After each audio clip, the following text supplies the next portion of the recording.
ഈ ചുവന്ന സുന്ദരിയെ നോക്കൂ, നല്ല ഭംഗിയില്ലേ? ദൂരേന്ന് നോക്കുമ്പോൾ തന്നെ നമ്മുടെ കണ്ണിലിങ്ങനെ അട്രാക്ഷൻ പോലെ ഈ ഒരു ചുവപ്പ്, നല്ല കടും ചുവപ്പാണ് കേട്ടോ. അത് നമ്മുടെ ഇങ്ങനെ കണ്ണിലിങ്ങനെ കുത്തുന്നു. അത്രക്കും ഭംഗിയായിട്ട് ഈ ഒരു ചെടിയുള്ളത്. എല്ലാ കമ്പിലും പൂക്കളുണ്ട് കേട്ടോ. നിറയെ പൂക്കളാണ്, ഒരു കമ്പിലും പോലും പൂക്കളില്ലാത്തില്ല. അപ്പോൾ ഇതൊരു മതിലിനടുത്തൊരു കുറ്റിച്ചെടിയായിട്ടാണ് വളരുന്നത്. അപ്പോൾ വേനൽക്കാലത്ത് നല്ല വെയിലുള്ള സ്ഥലത്താണ് ഈ ഒരു ചെടിയുള്ളത്. അപ്പം നമുക്ക് തെച്ചിച്ചെടി പല കളറിലുണ്ടെങ്കിലും റെഡ് തെച്ചിച്ചെടി കാണുമ്പോൾ നല്ലൊരു കൗതുകം അല്ലേ? നല്ല ഭംഗിയായിട്ട് ഇങ്ങനെ പൂത്ത് നിൽക്കുകയാണ്.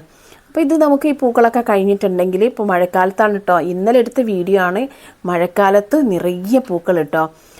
തെച്ചിച്ചെടീൻ്റെ ഒരുപാട് വീഡിയോസ് ഞാൻ ചെയ്തിട്ടുണ്ട്. പക്ഷേ വീണ്ടും ഇങ്ങനെ കാണുമ്പോൾ അത് നിങ്ങളെയും കൂടി കാണിക്കുക എന്ന് ഞാൻ വിചാരിക്കും. അതാണ് വീണ്ടും തെച്ചിച്ചെടി എടുക്കുന്നത് കേട്ടോ.